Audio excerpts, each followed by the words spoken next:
Introduction එකේදී මම කිව්වා දෙවෙනි වීඩියෝ එකෙන් මම හදන්නේ විෂුවල් බේසික් වල පළවෙනිම ප්‍රෝග්‍රෑමින් කියලා.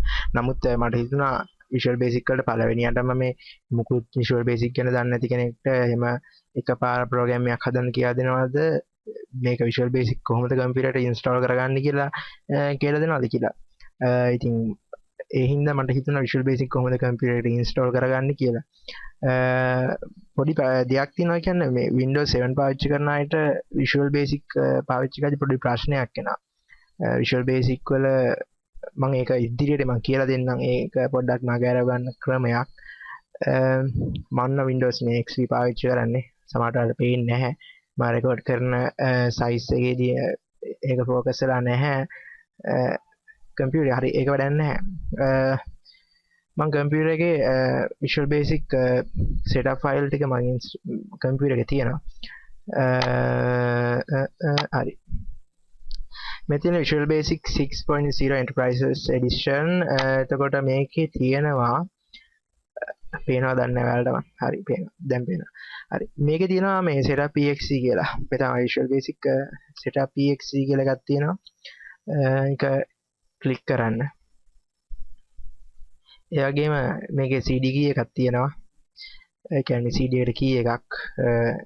ඒක දැන් දැකලා කට්ටිය බය දන්නේ. හරි. මේක next කරලා agreement එක sign කරලා මම නම් මේකට serial එකට බින්දුම ගහලා යනවා. කිසි ප්‍රශ්නයක් නැහැ. යනවා නම් ඉතින් කේස් එකක් නැහැ. හරි next හරි. මේ විදිහට start වෙනවා. හරි බලන්න මේ විදිහට එනවා පැත්තකින් Visual Basic Enterprise Edition setup installation wizard එක. දැන් කේස් එක තියෙන්නේ දැන් මගේ කම්පියුටර් මම install කරලා හින්දා ඉතින් next වෙන්න දෙන්නේ නැහැ. මොකද තියෙන එක අයින් කරන්න කියනවා. ඉතින් next කරන් යන්න තියෙන්නේ. එක තැනකදී customize හරි typical හරි අහනවා. ඉතින් typical ලබා දුන්නොත් සාමාන්‍ය විදිහට install වෙනවා. customize කියලා ආල පුළුවන්.